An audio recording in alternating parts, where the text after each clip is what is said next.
자, 오늘은 미국의 정치를 가장 잘하는 한국 사람입니다. 그 한인 유권자 연대 Korean American Grassroots Conference KAGC라고 하는 한인 유권자 연대를 이끌고 있는 김동석 이사님? 대표입니다.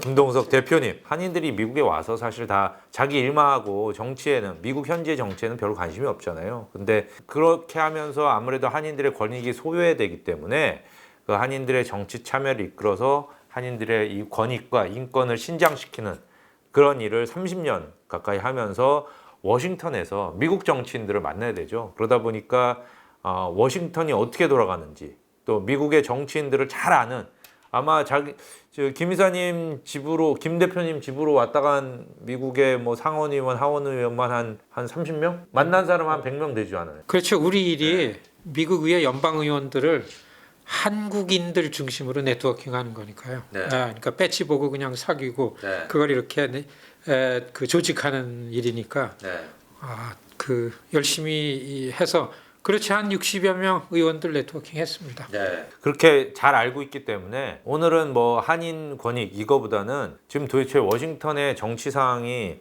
도대체 어떻게 돌아가고 있나 거기에 대해서 좀 여쭤보려고 초빙을 했습니다. 부채 한도 가지고 지금 말이 많잖아요. 부채 한도 상환 문제 때문에 이게 부채 한도가 올라가지 않으면 돈이 떨어져서 미국이 국채를 갚을 수가 없으면 부도가 나는 건데 그걸 가지고 지금 어제 민주당 지도부가 10월부터 이제 2022년 회계연도가 시작되잖아요. 그때 예산안이 없으면 돈이 없으니까 연방정부를 폐쇄해야 되니까 예산안을 통과시켜야 되는데 지금 예산안은 또 인프라 딜 때문에 인프라 법안 때문에 통과를 못 시키고 막 지연되고 있으니까 스탑갭이라고 임시 예산안 그러니까 올해 12월까지 쓰는 임시 예산안을 하면서 여기에다가 부채 한도를 유예시키는 내년 12월까지 유예시키는 방안을 붙여가지고 어제 하원에서 통과시켰어요. 이게 파티 라인을 따라서 통과됐잖아요. 딱 정확하게 221대 210인가? 뭐 그렇게 통과가 됐는데 이게 통과가 다 돼서 확정이 되려면 결국 상원을 통과하느냐가 관건인데 상원 통과할 것 같습니까? 하늘도 모른다는 얘기입니다.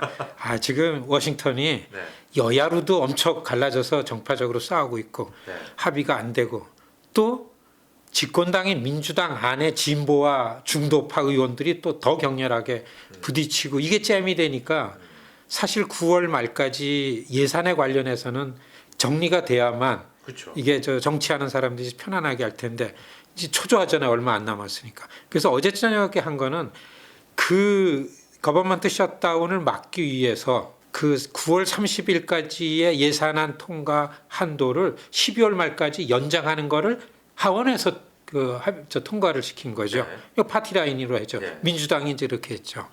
그러니까 파티 라인이라는 건 민주당은 다 찬성, 그렇죠. 공화당은 다 반대, 한 명도 이탈이 없이. 지금 파티 라인이랑 얘기 안 해도 다 파티 라인으로만 가고 있으니까 이렇게 됐기 때문에 전전긍긍하죠.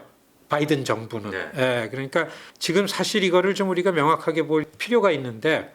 바이든 정부의 프로젝트가 있잖아요. 이게 뭐 그 좌 플랜이라든지 패밀리 플랜이라든지 뭐 메디케어, 보육, 교육 뭐 이런. 뭐 외교 안보가 있고 이민 이슈가 있고 다 있다 그러지만 워싱턴의 가장 중심 이슈는 경제 회복이죠.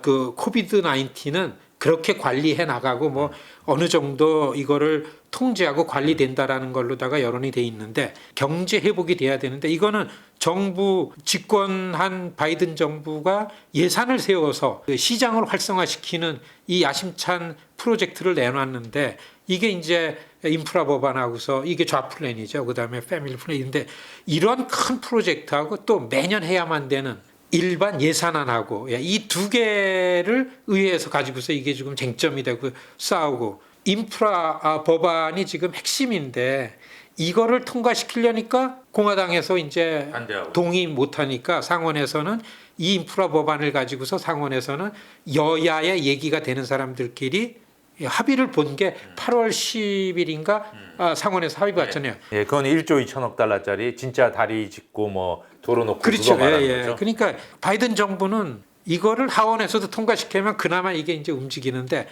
이게 맨 처음에 인프라 법안 예산이 얼마였습니까? 12조에서 9조로 됐다? 지금은 3조 5천억으로 나온 거 아닙니까? 이게 1조, 2조로 예산안이 다운되면서 민주당 내의 진보파들, 버니 샌더스 중심의 진보파들이 주장하던 예산을 갖고 나와가지고 원래 인프라 법안에 좌플랜에 이게 다 섞여 있었는데 그걸 떼내서 이렇게 분리를 한 거죠. 진보 프로그레시브 그룹들이 거기다가 넣었던 예산을 복지라든지 서민들을 위한 건지 교육이라든지 이런 거를 빼내가지고 예산안에 붙인 게 3조 5천이잖아요.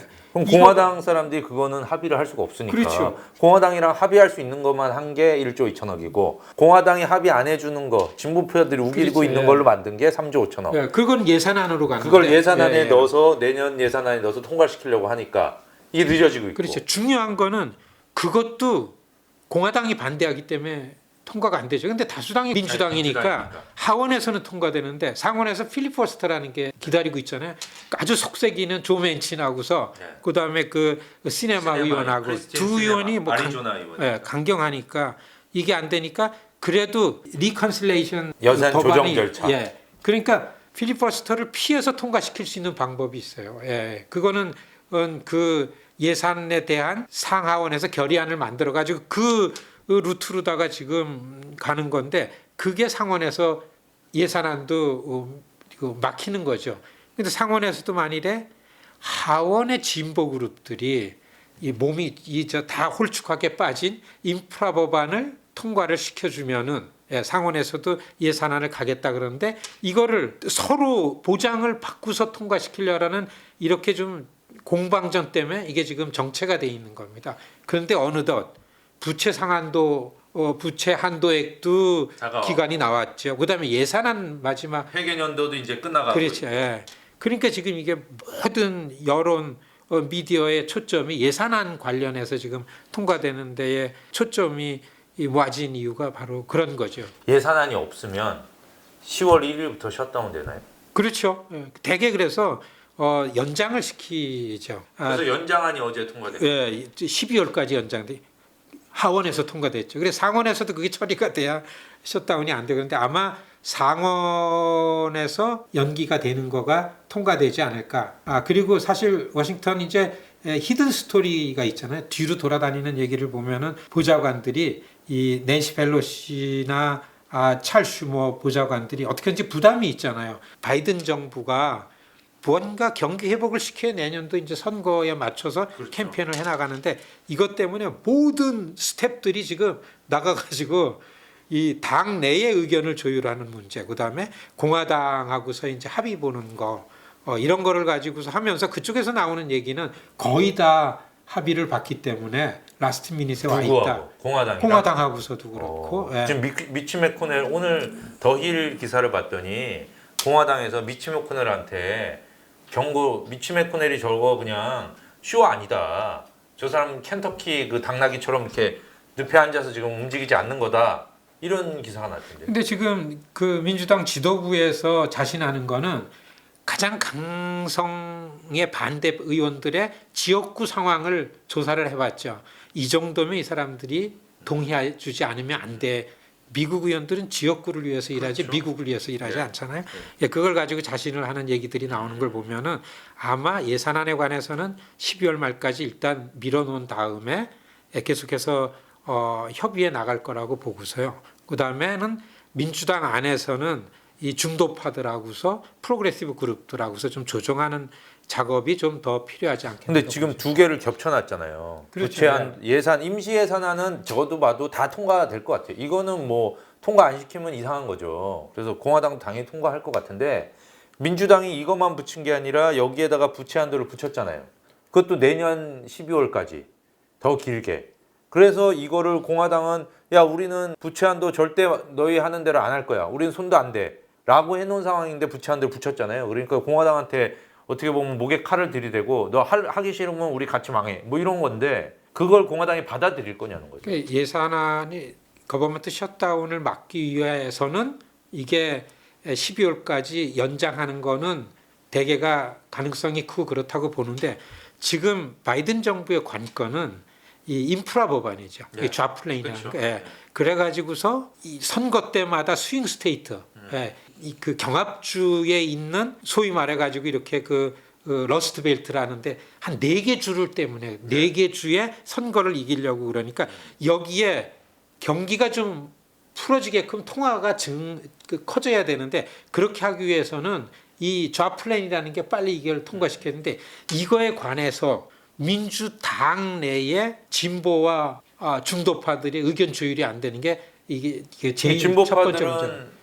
좌플랜을 하려면 좌플랜도 좋지만 좌플랜 하려면 패밀리 플랜 같이 해야 돼라는 거고 그래서 좌플랜만 하는 건 안 돼. 그렇죠. 그거는 예. 우린 반대 이렇게 하는 거고 중도파는 좌플랜은 당연히 해야 되는데 이 패밀리 플랜은 우리 못해 이러고 있어서 이게 안 되는 거잖아요. 지금 막판에 그것도 거의 합의를 봤는데 이게 사실 8월 방학인데 의원들이 지역구 가가지고 선거운동하고 쉬어야 되는데 그럼에도 불구하고 일주일 불려가 가지고서 합의를 본 게 이제 민주당 하원에서 플랜을 세워가지고 다 후반기에 가지기로 한 거기 했었는데 이게 오픈하자마자 9월 오픈하자마자 예산안에 어태치했던 민주당의 장기적인 프로젝트인 이민개혁안이 어태치하는 걸 실패했어요. 실패했어요. 그러니까 이게 또 하나 논란거리가 들어가니까 우선은 집권당인 민주당 안이 뭔가 돌파하려는 당내 의견을 일치시키는 일부터 하지 않으면은 이게 되게 어렵다. 지금 이렇게 평가가 되기 때문에 그렇지만은 뭐 지금 프로그레시브 그룹들이 주장하는 거하고 그다음에 중도파들이 이 지금 내놓고서 걸어 놓은 거하고서 아직까지는 이게 굉장히 크게 부딪히고 있기 때문에 그리고 지금 갑자기 이민개혁안 어태치된 거를 어태치를 못 시키니까 또 많은 민주당의 자기 지역 현안에서 이렇게 되니까 이거를 붙들지 않을 수 없죠. 그러니까 어제에서부터 폴리티코나 힐 같은데 그냥 그 전면 기사들이 이러다가 정부가 들어붙는다. 빨리 민주당 합의를 봐야지. 그 안에서? 그러니까 지금 바이든 대통령 들어와가지고 바이든 대통령이 중도적인 입장을 가졌던 분인데 또 불구하고 민주당의 흐름을 주도하는 프로그레시브 도메스틱 아젠다를 다 갖다가 하니까 그 어느 정부보다도 진보 아젠다를 취합했다 그러는데 웬걸 민주당의 중도 지역에 있는 의원들이 이거를 막판에 걸어가지고 지금 이렇게 고비에 와 있는데요. 여하튼간에 이번 주 말까지가 그 민주당 안의 의견 조율의 고비가 아니겠는가 이렇게 생각이 듭니다. 차근차근 첫 번째로 들어가서 상원에 지금 법안이 이제 가잖아요. 그 임시 예산안과 그 부채 한도를 내년 12월까지 미루는 방안이 2개 한꺼번에 뭉쳐져서 상원으로 갔는데 이거는 공화당이 필리버스터 하겠죠. 필리버스터를 그렇죠. 당연히 이 예. 필리버스터를 이 하는 부채 거죠. 한도가 붙어 있으니까. 예. 그러면 필리버스터 하면 안 될 거 아니에요. 지금 리컨실레이션 루트라는 게 뭐냐면은 그 필리버스터라는 거를 단순 과반을 가지고서라도 근데 지금 이거는 예산 조정 절차가 아니라 리콘실레이션이 아니잖아요. 그렇죠. 예, 이거 아니고 그냥 60표를 해야 되는 거잖아요. 그러니까 그렇죠. 필리버스터를 예. 없애려면. 네. 그게 그냥 간 거잖아요. 아니 그렇죠. 어제 통과됐죠. 그런데 인프라 법안을 하원에서 통과시켜 준다라는 보장이 있으면은 상원에서 예산안을 공화당도 통과시킬 수 있는 가능성이 크다라는 걸 보고서 지금 합의를 보는 거죠. 그러면 지금 말씀은 1조 2천억 달러짜리 초당파 인프라 법안이 통과가 된다면 하원에서 그러면 상원에서 이 부채 한도가 붙은 임시 예산안도 통과가 될 거다? 그렇죠. 이게 어떻게 되냐면 공화당에서 그거 해줄 거다? 그 지난 8월 달 하원에서 차기 예산안을 통과시킨 게 아니라 차기 예산안에 이런 정도 규모면은 우리는 이거를 처리할 거라는 결의를 한 결의문을 낸 겁니다. 이 똑같은 결의안을 우선 요번에 상원에서도 하원에서 나왔으니까 이 결의안을 만들어야 됩니다. 예산안에 관해서. 이거를 상원에서는 여야가 결의안을 만들다라는 조건이 뭐냐 하면은 하원에서 상원 여야가 합의한 인프라 법안에 대한 거를 처리해 주려는 의지를 보여야만 우리도 예산안을 통과시키겠다. 그러니까 닭이 먼저냐 알이 먼저냐라는 수준의 지금 논의가 있는 거죠.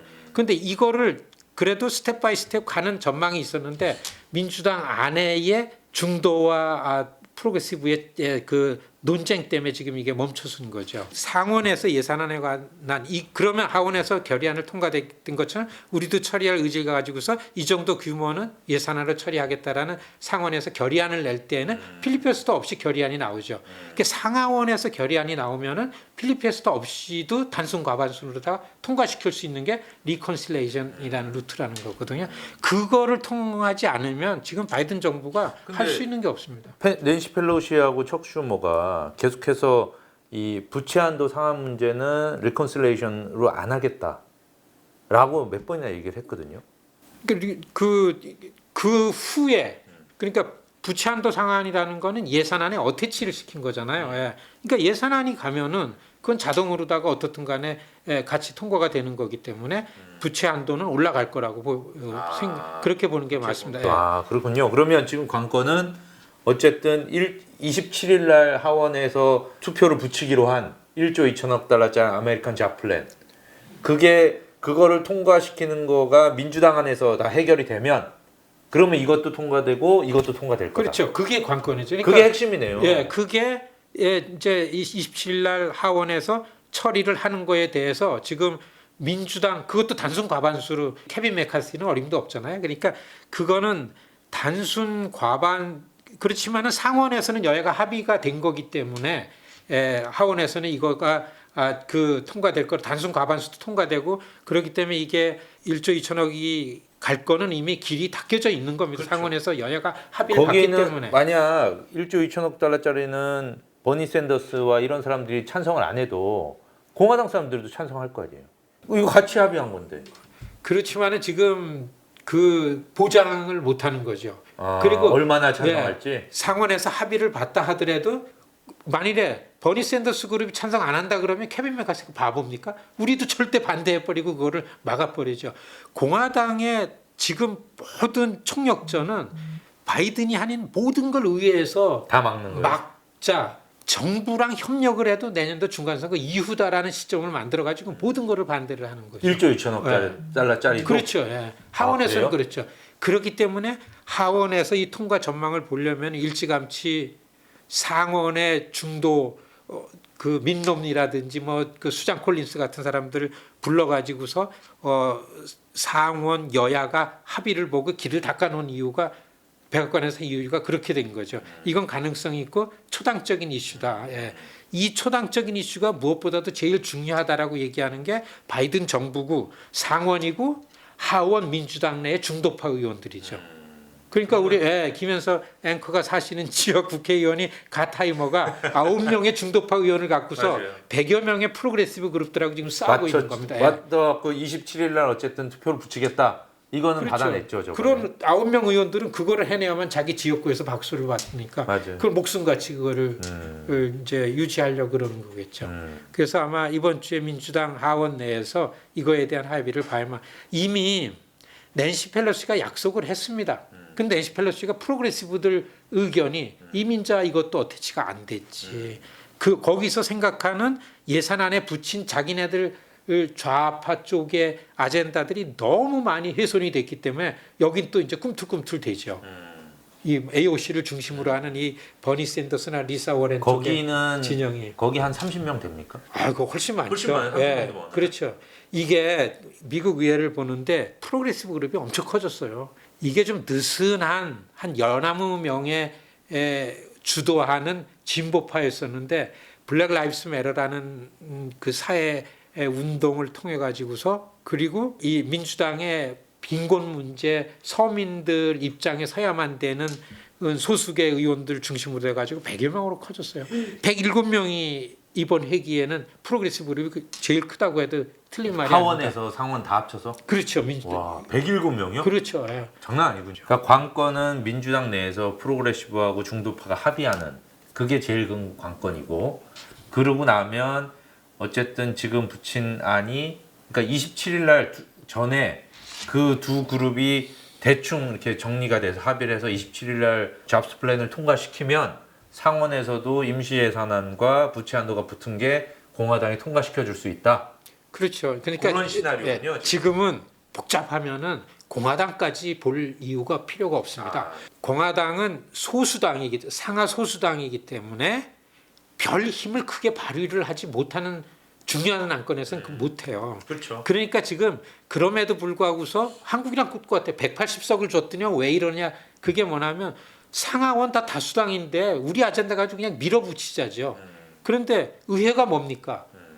의견이 다른 사람하고 합의 보지 않으면 이 사회가 요동을 치기 때문에 의회 지도부는 그렇죠. 그리고 27이라는 한도가 고정돼 있는 게 아닙니다. 왜냐하면 지난 8월 달에 가타이머의 9명의 중도파가 나와가지고 확 뒤엎으니까 27일에 붙이기로 한 낸시가 27일 날 해결을 보겠다고 약속했는데 이게 이민 개혁안도 터치가 안 되죠. 이쪽에서 프로그레시브 그룹들이 이 목소리가 커지니까 낸시 펠로시가 이 약속을 지킬지 말지 그걸 몰라요? 분위기로 가는 거예요. 워싱턴에서. 큰일이네요. 그렇죠. 그러면 아무것도 안 되는 거네요. 그렇죠. 예. 그럼 그렇기 민주당 때문에 내에서 그게 안 되면 결국은 가버먼트 셧다운으로 갈 가능성이 높다. 그러니까 지금 워싱턴 내의 분위기는 워싱턴 내 의회 전문 뉴스레터나 의회 전문 신문에서는 민주당 내 진보 그룹들한테 훈계하는 쪽과 톤이 높아집니다. 이러다가 너희가 바이든 정부가 지면은 바이든 정부가 제대로 못하면 내년도 선거에 그럼 뭐가 여소야대 되면은 그 다음에 어떻게 할 건가? 거기에 답을 달라. 너무 나이브하게 본다 미국 사회를. 그러는 목소리의 기사들이 너무나 갑자기 많아졌어요. 이걸 봐가지고서는 그래도 낸시 펠로시가 이렇게 찔렀는 그렇죠. 거거든요. 그래도 바이든 정부하고 행정부하고 작년도 트럼프에 대결했던 민주당의 진보 그룹의 목소리가 굉장히 차분해지고 리즈너블하게 바뀐 게 많습니다. 아 그래요? 네, 그래서 버니 샌더스 쪽에서 아마 민주당 내에 의견을 통일시키는 작업을 충분히 할 거다. 이 난관을 돌파할 수준의 의견 조율을 할 거다라는 게 이제 제 개인적으로다가는 그렇게 전망을 합니다. 근데 그 민주당 진보들은 원하는 게 이거 잡스 플랜하고 패밀리스 플랜을 결합을 해서 같이 가자는 거잖아요.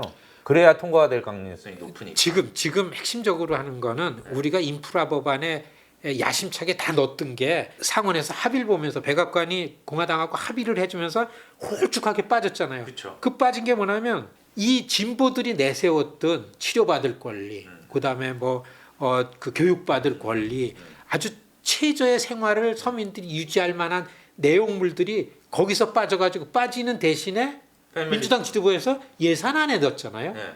이 예산이 그래서 엄청나게 커졌잖아요. 예.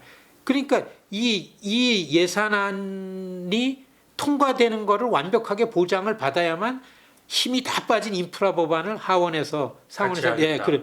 그게 이제 조건입니다. 근데 이거 두 개가 가면 공화당은 야 우리 부채한 돈은 안 건드릴 거야.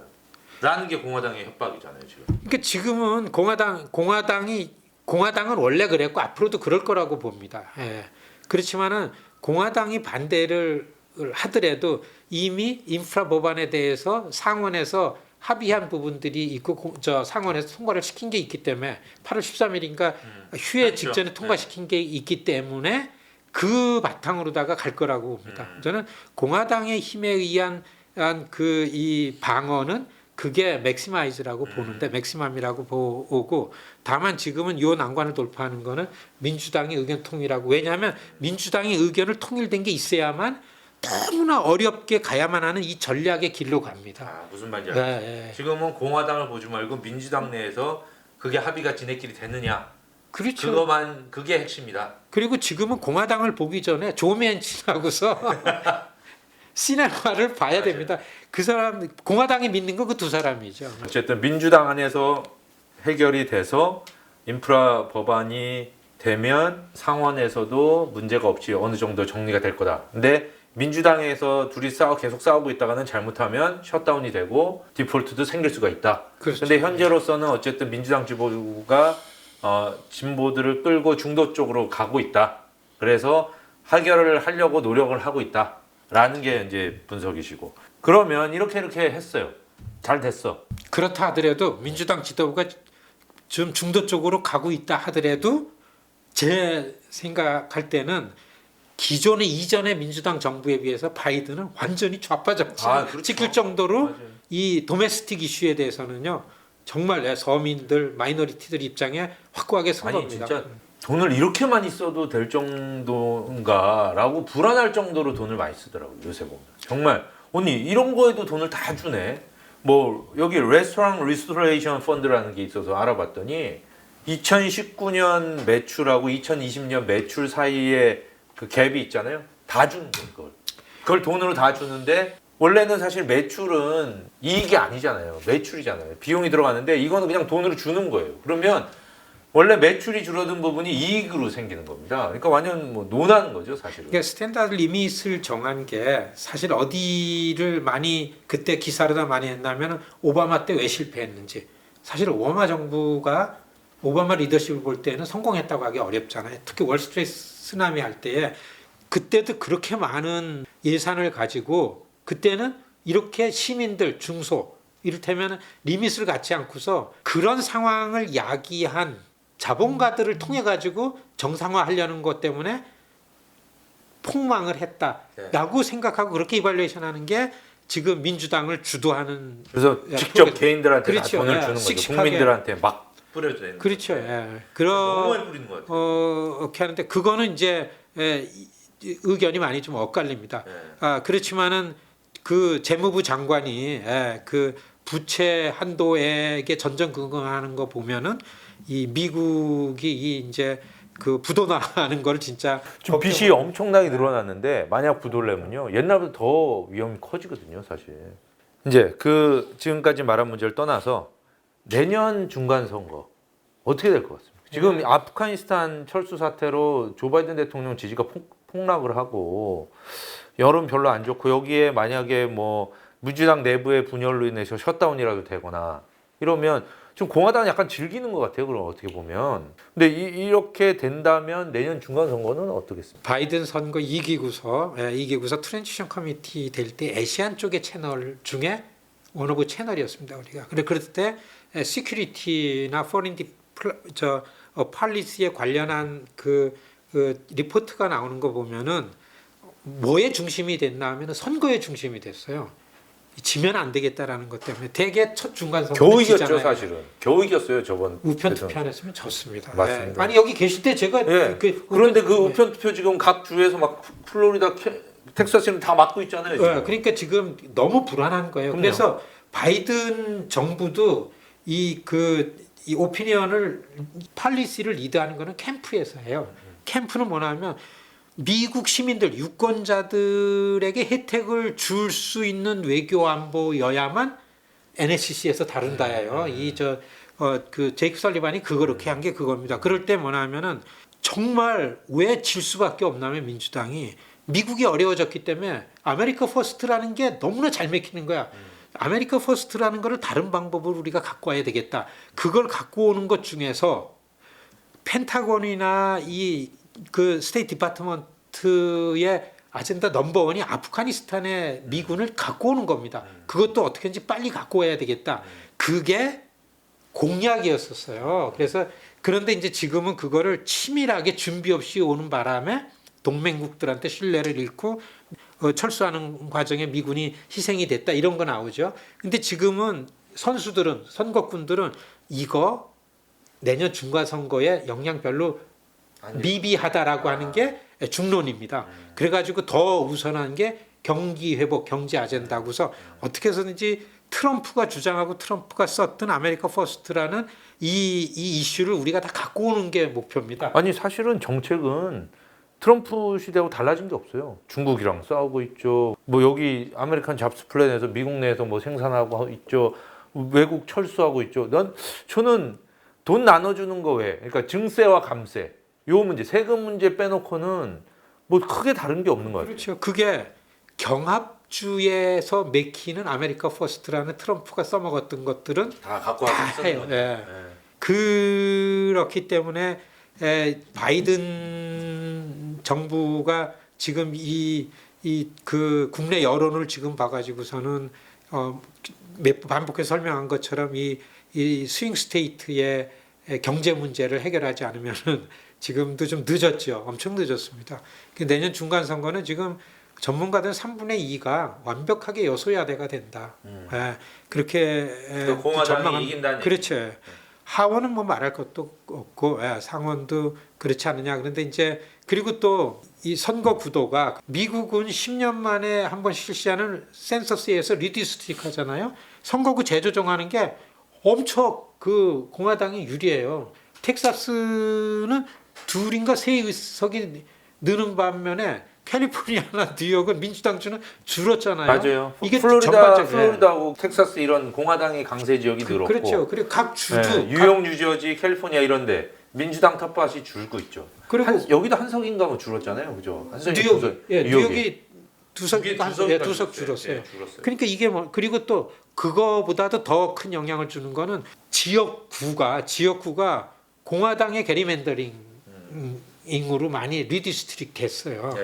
그리고 또 제일 정확하게 전망할 수 있는 건 그리고 지금 워싱턴에서 더 크게 여야가 싸우는 거는 예산안 관련해서는 여야가 아니라 민주당 안에서의 의견 통일이 관전 포인트라고 말씀드린 거고 그다음에 내년도 선거를 가지고 워싱턴 내에 여야의 관전 포인트는 뭐냐면 선거법입니다. 연방 선거라 하더라도 각 주 선거법에 의해서 그 선거가 실시돼요. 팬데믹이 유연하게 되면서 우편 투표는 실시를 못해요. 그런 주가 절반은 돼요. 그러면은 마이너리티들이라든지 민주당 유권자들은 선거하러 잘 안 가요. 그리고 또 블랙들 투표율도 낮아집니다. 왜냐하면 아직 보수 스테이트로 가면은요 선거하는 게 굉장히 어렵습니다. 우리가 지금 풀뿌리 운동을 하더라도 제일 중요한 거는 유권자 등록시키면서 선거 편의법을 만드는 겁니다. 메일로 투표하니까 뭐 엄청나게 투표율이 올라갔죠. 그러니까 지금도 연방의회에서는 HR1이라는 게 그거예요. 연방법으로 우편 투표를 할 수 있도록 선거법을 바꿔보면은 전반적으로 주에서 우편 투표를 해야 돼요. 그러면은 내년 중간선거는 민주당이 이길 가능성이 좀 있는 거죠. 그러니까 죽어도 동의하지 말아야 될 넘버원이 공화당에서 뭐냐면 선거법에 동의 안 해주는 겁니다. 이거는 이 질문에 원래 없던 건데 중국이랑은 계속 싸우겠죠. 그렇죠. 대만에서 전쟁 터집니까? 근데 대만도 그렇고 한국도 그렇고 중국도 그렇고 미국도 그렇고 그 누구도 이번 트럼프도 그렇고 그 누구도 전쟁을 원하지 않아요. 그러니까 이게 너무 나이브한 생각일진 몰라도 저는 모르겠습니다. 막 국지전이 일어나면은 이거를 막겠죠. 그렇지만은 전쟁이 실전이 일어날 거라고 보지는 않는데 전쟁이라는 부분에서 긴장이 높아갈수록 가장 피해를 받는 거는 힘이 약하고 서민들이죠. 이런 걸 봐가지고서는 미국 바이든 정부의 중간선거 이후에 중국과 미국이 다른 차원에서 대화가 될 거라고 보고 그 다음에 중국이 내년 말에나 그때까지 긴장이 고조된다고 보고 그때까지 그리고 미국과 중국이 대화가 돼서 다른 차원의 관계가 설정이 된다 그러는 조건은 시진핑이 바뀌어줘야 된다고 봅니다. 왜냐하면 지금으로서는 거의 대화도 없고요. 아무것도 없는 것 같아요. 히든 스토리는 뭐냐면 조 바이든은 시진핑 권력에 기대를 걸었던 거예요. 등소표의 개방 정책에 기대를 갖고 중국과의 대탕트는 성공할 수 있다라는 신념을 갖고 있다가 자기가 부통령에서 나온 다음에 급속하게 권위주의 체제를 만들어 버리는 시진핑을 보고 이를 갈았다는 거 아니에요. 그래가지고 그래서 그렇게 싫어하는 거죠. 그렇죠. 작년 선거 초반에 시진핑의 슬로건이 나올 때마다 토니 블링컨 측근에서 나오는 포린 어피얼스 같은 데에서 나오는 아티클에는요 계속 바이든 쪽의 입장에 있던 전문가들이 반중국, 반시진핑에 대한 게 얼마나 나온 줄 알아요. 반중국이라기보다 반시진핑이군요. 그래 반시진핑, 반권위주의. 사실은 후진타오 때 시진핑 전이죠. 후진타오 때만 해도 중국이 사실 되게 개방적이었죠. 제가 더 개방이 되고 외교 정책에서 바이든하고서 괴를 같이 했던 게 반 메넨데스 제 친구입니다. 네. 이분하고 얘기를 할 때는 이분이 저는 한국이니까 그리고 저는 평화, 그다음에 평화 체제 이것만 살 길인데 그 얘기를 계속 얘기를 하는데 그런 한국한테 중국이랑 미국이랑 선택하라고 미국이 압력 넣는 건 최악이다. 이제 이런 얘기가 입버릇처럼 돼 있어요. 근데 밥의 얘기 먼저 우리가 언제 선택을 얘기했냐? 전쟁 이후에 한국이 미국이랑 손잡고 온 게 뭘 손잡고 왔냐? 민주주의 체제, 그렇죠. 인권 문제, 자유, 글로벌 이슈라는 가치, 환경, 보건 서로 잘못 있으면 내놓고 거짓말하지 말자. 이런 부분에 있어가지고 확고하게 미국이랑 같이 간다는 얘기를 해달라는 거지. 우리가 왜 한국이랑 중국이랑 경제 교류하는 거에 트레이드 이 에어리아를 우리가 되느냐 이 얘기를 해요. 그러니까 저는 지금 말한 밥 메넨데스라고 상원 뉴저지 외교위원장입니다. 예. 출신의 연방 상원의원. 지금 그래서 외교위원장인가요? 외교위원장이죠. 네, 현재 연방 상원의 외교위원장. 이게요. 미국 워싱턴은 외교 정책에 관해서는 대통령을 능가하는 게 그렇죠. 상원 의회가 외교위원장. 원래 그 권한을 갖고 예산하고 인사권이 네. 있는 거 아닙니까? 예. 여기서 지금 잘 안 해줘가지고서 주한 미국 대사. 왜냐하면 이제 밑으로다가 이건 안 돼 이런 얘기들이 있잖아요. 그리고 밥 메넨데스도 철학적으로 하려고 너무 노력을 합니다. 예. 미국이 왜 어려워졌냐? 정파적으로 싸움이기 때문에 이런 생각을 갖고요. 그러니까 밥 메넨데스 얘기처럼 예, 한국도 이제는 우리가 어쩔 수 없이 새로운 시대에 왔을 때는 보건이라든지 인권이라든지 평화, 환경 그리고 이런 문제에 있어서는 냉전이고 분단 국가고 북한이랑 대화를 해야 되고 때문에 좀 모호한 입장을 가져왔던 거는 이해를 해요 우리가. 그렇지만 새롭게 들어가는 걸 봐가지고서는 북하고도 이 모호한 정책에서 분명하게 원칙을 갖는 걸로다가 바뀌지 않으면 한국도 이제는 갈 길이 별로 없다라는 거를 저는 감히도 씩씩하게 권력 교체기에 들어선 한국에다가 하고 싶은 얘기입니다. 그러니까 이제 빅테크라는 이제 그 여기 논란이 됐었잖아요. 빅테크라는 반독점 법안을 만드는 데는 미국의 의회가요. 화장실을 남녀로 만들지 말고서 민주공화당으로 나누자 할 정도로 다 서로 상정을 안 해요. 의회 층계 계단에서 AOC가 내려오는데 공화당의 저 극우 의원이 삿대질하면서 F자 욕을 해가지고 엄청 그런데 빅테크 반독점 법안에 이 싸우는 사람들이 앉아가지고 반독점 법안을 만들고 이거는 뭐냐면 그렇게 싸우고 그렇다 하더라도 해야 될 것. 이 자본의 이 세계 전체가 지배 구조가 이렇게 되는 거에 대한 우려라는 걸로 있어서는 앉아가지고 얘기를 한다는 겁니다. 그리고 더군다나 공화당에서는 빅테크가 트럼프를 걸었잖아요. 그래가지고 졌다라는 게 많고 그런 것 때문에 됐지만은 사실은 빅테크가 아니라 그 제약사들이 화이자가 좀 화이자가 발표를 좀 빨리 했으면 트럼프가 됐죠. 그리고 그게 아니고 트럼프가 페이스북 못 쓰게 하고서 그렇죠. 이 여론이 갔죠. 그게 아주 이를 갈고 트위터 못 쓸. 예, 그러니까 그런데 그때처럼 이미 전 세계는 경제라는 문제를 가지고서요. 세계가 한 식구 아닙니까? 이 감염병도 그렇던가 마찬가지. 그런 거 놓고 볼 때 미국에 대한 중국의 경제적 영향력이라든지 더군다나 중국에 대한 미국의 이 기축통화 주인국인 미국의 영향력 이런 걸 가지고 결국에는 협력한다고 봅니다. 뭐를 위해서? 일반 서민들, 사람들이 살기 위해서 그렇게 갈 거라고 보거든요. 네. 역사는 우여곡절을 겪고 그렇게 왔는데 그렇기 때문에 이런 설명에 기초해 가지고서 우리가 보편적 가치에 있어서는 한국이 큰 나라가 됐으니까 수준도 높다 해가지고서 분명하게 내놓는 이슈를 가지고서는 주장을 하면서 원칙을 정하자 이런 거를 주장하고 싶습니다. 네. 시간이 너무 많이 된 관계로 오늘은 여기서 끝내고 다음에 또 한번 초빙을 해서 워싱턴의 상황을 자세히 여쭙겠습니다. 오늘 고맙습니다. 네, 고맙습니다. 김 대표님 감사합니다. 네, 고맙습니다. 네.